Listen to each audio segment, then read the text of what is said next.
O assunto de hoje pode ser de interesse para muita gente. Para mim já está sendo. Nós vamos falar sobre o Instituto Geral de Perícias. Fique conosco porque nós já voltamos. Ótica Ponto de Vista, qualidade e proteção para a sua visão. E Foco Segurança e Portarias apresentam...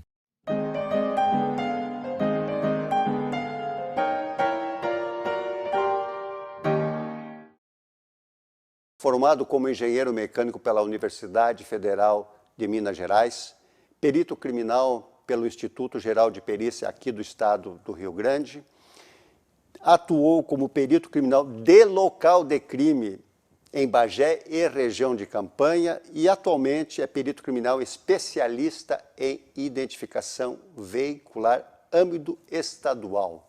Meu convidado de hoje é o mineiro Lucas Michelini.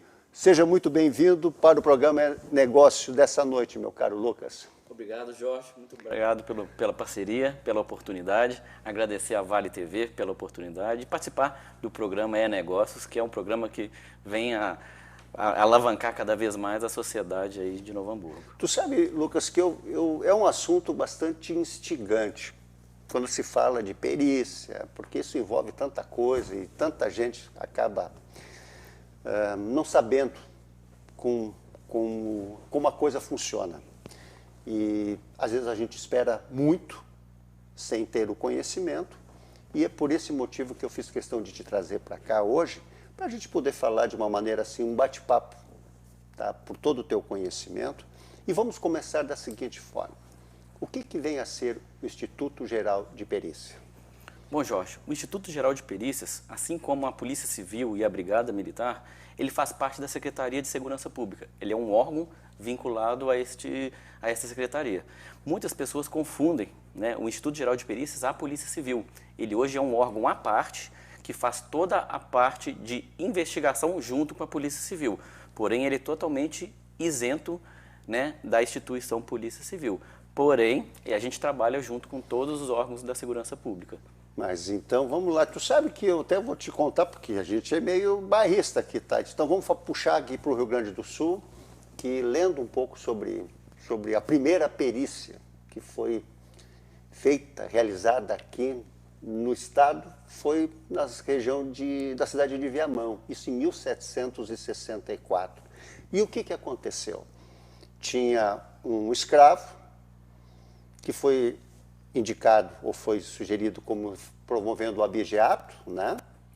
E acabaram então prendendo ele e amarraram as pernas num pau. E esse cara acabou conseguindo se soltar. Aí chama o intendente, pode ver que tem história aí, né? Tem história. Chama o intendente, um marceneiro, para poder ver como ele conseguiu sair, ou conseguiu fugir daquilo ali. Então, tu vê que o negócio já vem de muito tempo. E aí tu estava me dizendo que agora, a partir de 97, que o Instituto ele está como um órgão independente. Isso mesmo. A partir de 97 foi criado o Instituto Geral de Perícias, na qual ele por si só faz toda essa parte deste levantamento. E dentro do Instituto Geral de Perícias existem vários departamentos, onde cada departamento é responsável por alguma atividade. Por exemplo, carteira de identidade hoje, né, o público deve saber, o Instituto Geral de Perícias também faz essa questão da carteira de identidade. E voltando ao departamento de criminalística, é onde acontece toda essa parte de levantamento, né, assim como você trouxe esse caso do escravo, a questão do levantamento de como aconteceu aquele fato. Houve um fato, houve um delito, é acionada a perícia para fazer esse levantamento, para caracterizar cada vez mais se é ou não um crime e como aconteceu. Nós estamos falando então já de perícia criminal no local de crime? Isto. É esse tema que eu quero focar, porque para mim me interessa, eu tenho certeza que nossa audiência também vai interessar muito, porque isso mexe com a gente, né? Mexe sim. Instiga, né? Cada vez mais. A gente vê muito nas séries Netflix, o CSI. O CSI é o glamour hollywoodiano, mas na verdade a perícia é muito mais do que glamour, né? A perícia, ela exige treinamento, ela exige ciência por trás. Então, a gente fala que o nascimento da perícia foi com Edmundo Locard. O que ele falava? Todo contato deixa uma marca. Então, se eu pegar nessa folha de papel, eu vou deixar a minha marca nela. E, fazendo algumas análises, pode-se vir a contactar quem é a pessoa responsável por fazer esse contato. Então, a partir do momento que a gente pega que todo contato deixa marca, aí começa o trabalho instigante, que é o da perícia. Nossa Senhora, então conta um pouquinho das tuas experiências aí, porque eu acho que isso aí não deve ser muito fácil, principalmente porque quando tu é chamado é justamente para atender uma situação que é desagradável para uns tantos, né, para a grande maioria, mas infelizmente aconteceu. Eu falo que é um trabalho que precisa ser feito, e precisa ser feito com profissionalismo, né? A partir do momento que nós somos acionados, esquece a pessoa Lucas, entra o perito Lucas Michelini. Então é toda a responsabilidade daquele fato. Lógico, a gente tem um sentimento pela vítima, mas existe um trabalho todo feito por trás. Então, a partir do momento que a gente chega no local, sim, tem familiares, muitas das vezes é um clima não tão legal, mas é um trabalho que precisa ser feito com seriedade e não deixar o lado, o sentimento atrapalhar esse nosso trabalho, que requer muita atenção aos detalhes. Um mínimo detalhe em uma cena de crime pode desvendar ou pode virar toda uma investigação a ser feita. E no caso, por exemplo, deu um crime, aí vem a polícia ou a brigada, seja quem for, eles fazem o isolamento. Esse isolamento, até você chegar, de quanto espaço é para justamente porque, pela experiência que vocês têm, não deve ser pouca coisa, porque algo vocês podem encontrar por ali. É interessante você ter falado isso, porque assim, o local de crime, não necessariamente ele é só onde está o corpo. Muitas das vezes existe o local imediato e o imediato. O local imediato é aquele em volta do corpo. O local mediato é onde começou o crime. Por exemplo, vamos pegar um exemplo, o crime pode ter acontecido dentro de uma pizzaria, mas o autor do crime começou a dar os disparos, ou começou o evento lá no estacionamento. Então, praticamente, o local do crime, o isolamento deveria ser feito em todo esse raio de abrangência, desde o início do fato até a consumação da morte do indivíduo. Então, muitas das vezes, o perito chega no local de crime e muitas das vezes, até por desconhecimento do nosso trabalho, a brigada ou a polícia civil isola praticamente só ao redor do corpo. Mas o perito tem e deve ter essa responsabilidade de aumentar ou não essa área de isolamento. Naquele momento, ele que comanda toda a operação. Naquele momento, a partir do momento que o perito assume o local de crime, ele é que dita o tom. Muitas das vezes, com parceria, lógico, com a brigada, com a polícia e tudo, mas a responsabilidade do local de crime é estritamente do perito. Então, se ele viu que naquele local está muito pequeno, ele tem uma abrangência maior, ele pode sim pedir para aumentar esse cordão de isolamento, que muitas vezes se fala, porque um vestígio pode estar fora desse local. Então, por isso é muito importante o perito ter a criticidade e o olhar crítico do local como um todo. Mas, Lucas, tem coisas que a gente percebe pelo cheiro.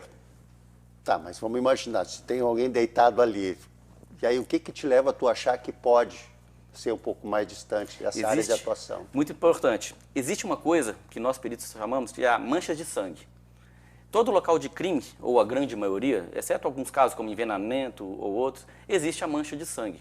A mancha de sangue, assim como está para o perito, assim como o bisturi está para o médico cirurgião. Ele é uma ferramenta crucial. A mancha de sangue, ela conversa com o perito. É até estranho, né? A mancha de sangue conversa. Dependendo de como a mancha de sangue está posicionada no chão, no solo, na parede, ela nos diz a posição do corpo da vítima no momento da agressão. Ela me diz se houve mais de uma pessoa envolvida naquele fato e, muitas das vezes, se aquele sangue é ou não da vítima. Muitas vezes você acha que o sangue de toda a cena de crime é da vítima, mas o agressor também pode ter se cortado numa briga, ele pode deixar, então, rastros dele também na cena de crime. Daí entra a expertise do perito em analisar essa mancha de sangue.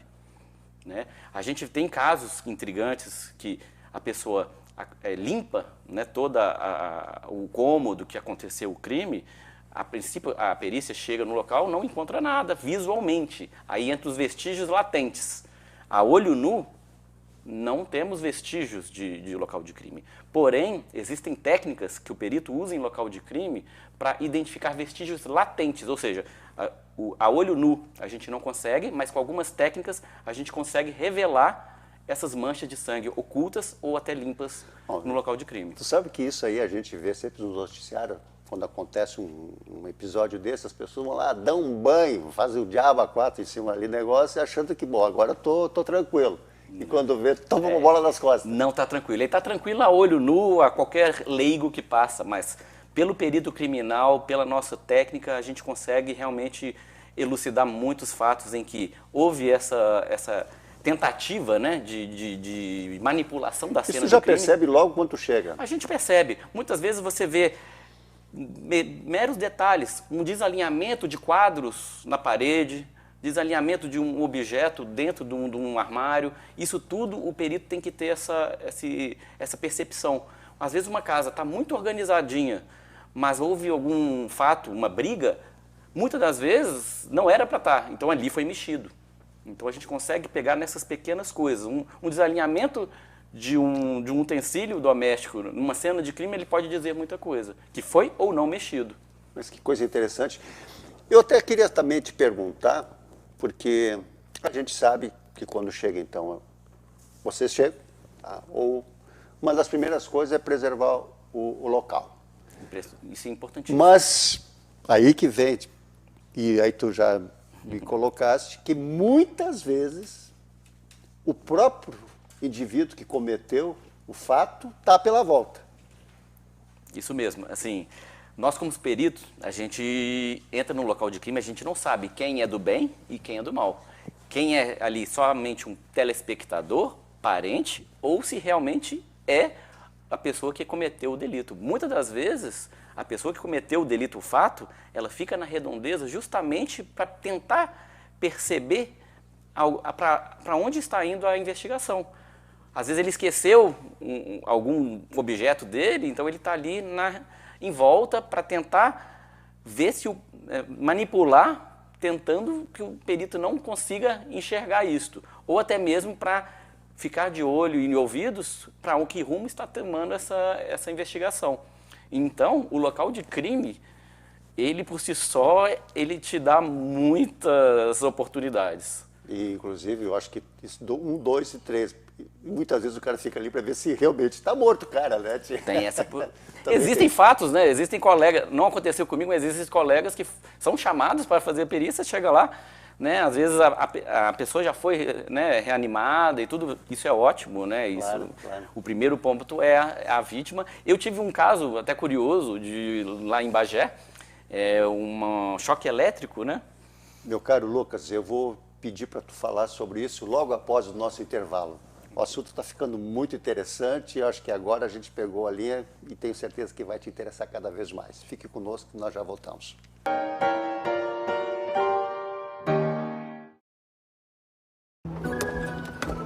Quando o assunto é investimento, quem não se sente meio perdido? É preciso se orientar pelo mercado, pelos seus objetivos, pelas metas da sua empresa. Por isso que é tão bom contar com o Sicredi, para guiar você na direção certa. Temos poupança, fundos de investimento, renda fixa e previdência. Invista com a gente. Sicredi, aqui seu investimento rende mais do que dinheiro.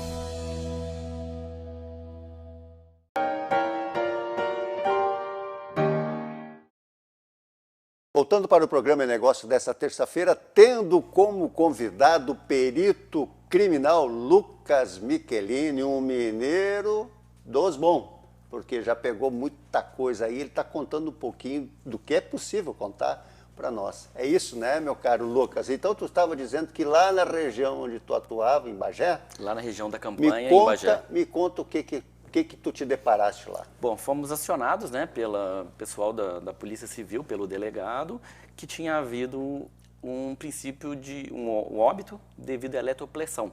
O que seria a eletropressão? É choque. Choque elétrico, a gente considera como eletropressão o nome característico. Certo. Chegando ao local, né, vasculhei todo o local que estava isolado, né, como a gente já tinha falado, procurando a vítima.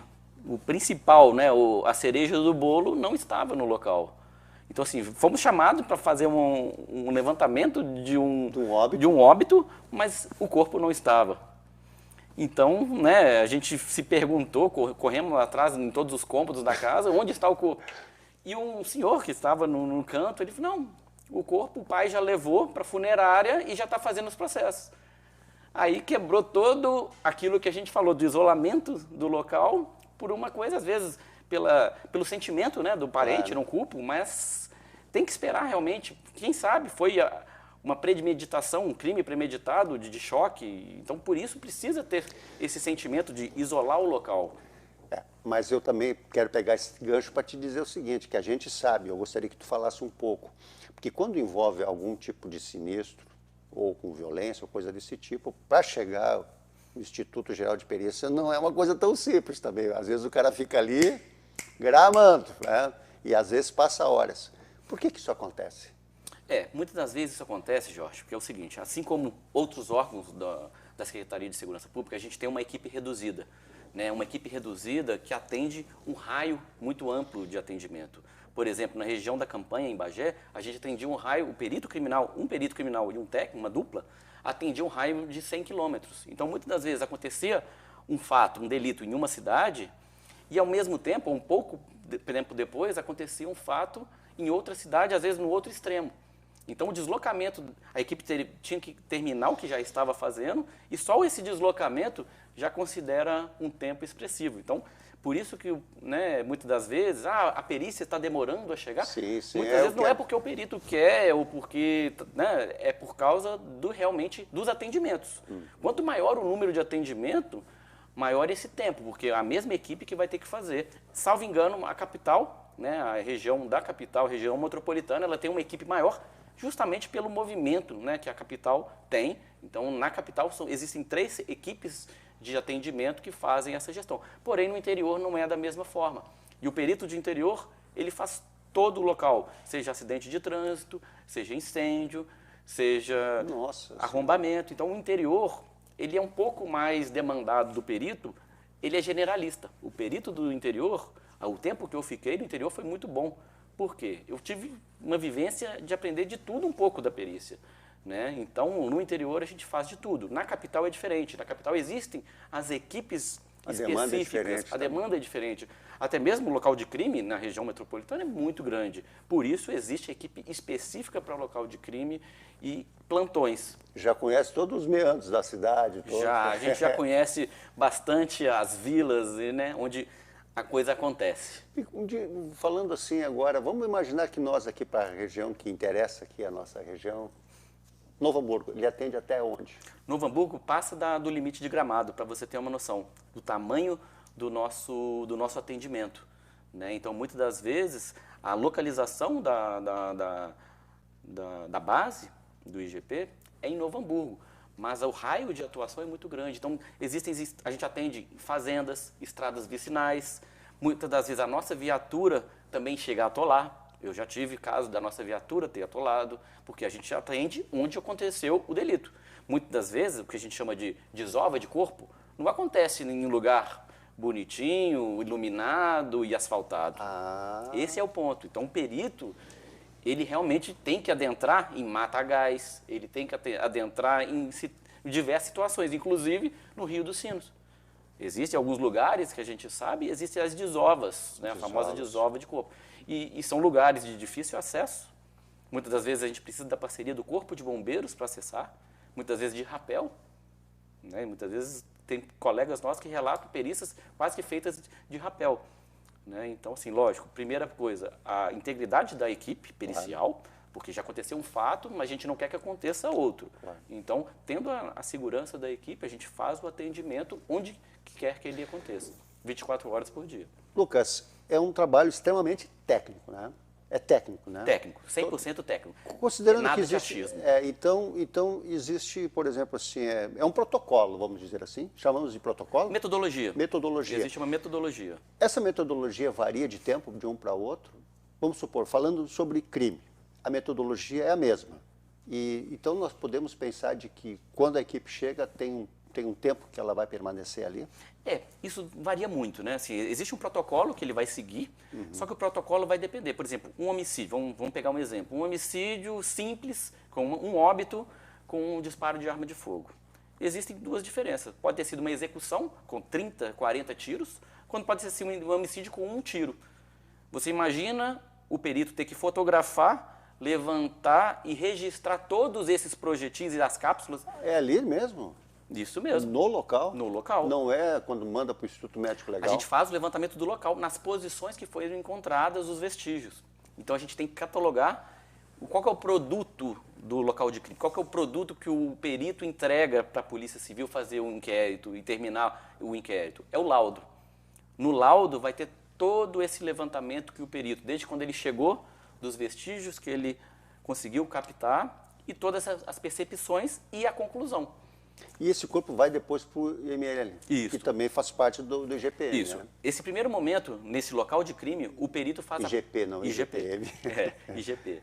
O perito faz o levantamento da perinecroscopia, é o externo do cadáver. Então a gente faz a posição que o cadáver foi encontrado, as manchas de sangue, igual a gente comentou, a coleta de munições, projetis, estojos e etc. Depois esse corpo, ele é enviado para o Instituto Médico Legal, onde vai ser feito a causa mortis, que aí é uma coisa feita, é uma perícia feita pelo médico legista, onde ele vai adentrar na causa morte daquele indivíduo. Olha, vocês podem ver que esse assunto, ele trata de algo que é do dia a dia, para quem atua nessa linha aí, na linha de atuação, como o Lucas tem, é do dia a dia. E o motivo de eu trazer exatamente ele como convidado é poder falar um pouco sobre o que a grande maioria não sabe, né? Porque o trabalho é muito bem feito, mas, infelizmente, por desinformação, às vezes a gente já cria expectativas e gostaria que tudo acontecesse da forma mais rápida, mas não é o que acontece por todos esses motivos que ele está colocando para nós. Vamos agora dar uma dourada nessa pílula? Hoje tu estás lotado na área de... Identificação veicular. Tá, e aí? Vamos lá. Assim como a gente falou, local de crime, isolamento do local, o veículo é a mesma coisa. Ele é como se fosse um local de crime. Então a gente faz uma perícia em um veículo, assim como a gente vai fazer em um local de crime. Porém, os vestígios que o perito vai identificar num veículo são distintos. Por quê? Existem as fraudes veiculares. Veículos clonados, veículos que às vezes foi trocado o motor, foi trocado os vidros, a caixa de câmbio. Então, aí entra a parte da engenharia legal. A engenharia legal, dentre vários ramos, existe a seção de identificação veicular. A identificação veicular, por norma, ela tem que ter no mínimo a numeração de chassi, numeração de motor e as identificadoras nos vidros. E é onde os adulteradores começam a fazer toda essa parte. Assim como no local de crime tem a investigação com laudo e etc., nos veículos também vai ter Então, cada essa vez mais investigação. profissionalizados. Cada vez mais profissionais. Assim como eles estão se modernizando, Vocês também, a gente também corre atrás. Muitas das vezes em parceria com as concessionárias, muitas das vezes em parceria com outros estados, porque realmente esse tipo de crime tem acontecido com bastante frequência e muitas das vezes, aí até para o telespectador entender, a gente pega muito casos de veículos com preços muito abaixo de tabela. Desconfie, se o veículo está com um preço muito abaixo, salvo algumas exceções, pode ter certeza que alguma coisa de errado ele tem. E não é um pouco, são vários casos que a gente pega, que a pessoa comprou o carro, na hora que vai fazer a transferência, existe outro rodando, a placa não bate com o veículo, o chassi foi remarcado. Então, assim, tomar bastante cuidado. Pergunta agora de cultura geral. Ah, mas estou querendo comprar um carro. Aí, pô, Zete, mas antes eu vou fazer uma revisão lá no meu amigo que tem uma mecânica, aquela coisa toda, ele vai me dizer se o carro está em condições. Leva lá para ver se o carro está bom. Como tu disseste que a sacanagem está tão profissionalizada, pode até que esse mecânico não vai entender nada que está acontecendo e o cara vai comprar um carro que foi adulterado. Sim. O mecânico, ou eletricista, ele vai avaliar as partes mecânicas do veículo. se o veículo está bom de freio, se o motor realmente está bom, mas ele não vai dizer realmente se aquela gravação de chassi bate com a base nacional veicular. Ele não vai ter esse acesso. Pois é, aí que eu te digo, ele enxerga ali, que está ali aqueles números todos lá, mas ele não tem acesso, então para ele está tudo normal. Para ele tá. tem o número, está batendo, mas aquele número, é a morfologia, é o jeito que a fábrica escreve. Muitas das vezes a gente consegue pela morfologia. A fábrica segue um padrão morfológico. Será que aquele padrão daquele veículo, daquele fabricante para aquele ano, está condizente? Ah, isso tem as mudanças também? Existem. Cada fabricante, cada modelo, cada ano, ela tem o seu padrão. Aí entra a parte bonita e gostosa do negócio, que é saber desvendar qual que está fugindo ao padrão. Ai, que coisa interessante. Ali já começa o bicho pegar, então. A partir dali, a gente começa de fora para dentro. A gente começa periciando o veículo de fora para dentro. Verificando se tem adulteração de pintura, se os vidros estão ok, e a gente vai adentrando ao veículo. Se eu entro no veículo, já vi que o vidro está ruim, a placa já foi clonada, com certeza ali dentro do veículo vai ter mais algum tipo de adulteração. Isso acontece muito, hein? Bem frequente, bem frequente. Inclusive, hoje eu estou lotado nessa sessão já há quase um ano e eu rodo o estado todo, do norte a sul, e eu tenho visto dos mais esdrúxulos aos mais refinados. Existem casos de veículos clonados, já saem da concessionária clonados. E? Daí entra a parte da investigação. O que houve? Muitas das vezes esse número nasceu na fábrica, por algum motivo, por algum desvio, esse número vai cair na mão de criminosos. Então, antes do veículo nascer, o número de chassi É tipo dele aquela já foi... coisa de CD de artista, não tá nem foi lançado o disco, os caras já estão à frente. Já estão na frente, é mais ou menos assim. Isso, é mais ou menos isso. Barbaridade, para tu ver como a coisa é complicada mesmo, né, isso Lucas? mesmo. Mas é um assunto muito instigante, eu acho que a gente já pôde ter assim uma ideia, porque o programa ele tem apenas 30 minutos e esse assunto a gente poderia levar por muito tempo, mas eu de qualquer maneira acho que já está de bom tamanho tudo aquilo que tu nos transmitiste. E desta forma eu quero te agradecer muito por ter te colocado à disposição de vir nessa noite aqui para gravar comigo no programa É Negócio, sabendo inclusive que a tua esposa agora está no 3º mês de gravidez. Isso mesmo. Parabéns. Obrigado. Então, Obrigado. Logo daqui um pouquinho mais tu já vai estar em casa para estar fazendo companhia para ela e eu te peço então as tuas considerações finais. Bom, Jorge, agradecer também, né, o tempo que você disponibilizou para mostrar para a população o que é o trabalho, né, da perícia criminal e me deixar à disposição, né, da sociedade, de vocês, contar com o IGP, contem com o Instituto Geral de Perícias, é um órgão 100% capaz, é um órgão que muitas vezes não é lembrado, mas ele está aí para pronto atendimento de todos. Que bom. É o que mais nós precisamos. E, diante disso, nós vamos encerrar o nosso programa na noite de hoje com toda essa informação, pedindo também para que o Lucas, aqui nessa câmera central, a gente possa se despedir, Lucas. E, da mesma forma, todos que estão nos assistindo, eu tenho certeza que perceberem em ti um mineiro dos bons, né? E que também é muito bem-vindo aqui para a nossa região, principalmente atuando numa atividade tão importante e até às vezes um pouco enigmática. Dessa maneira, eu quero desejar a todos, eu juntamente com o Lucas, uma quarta-feira excelente, um resto de semana maravilhoso. Estejamos em paz, estejamos com Deus. Amém. Amém. Ok? Muito obrigado. E um até breve. Um abraço, pessoal.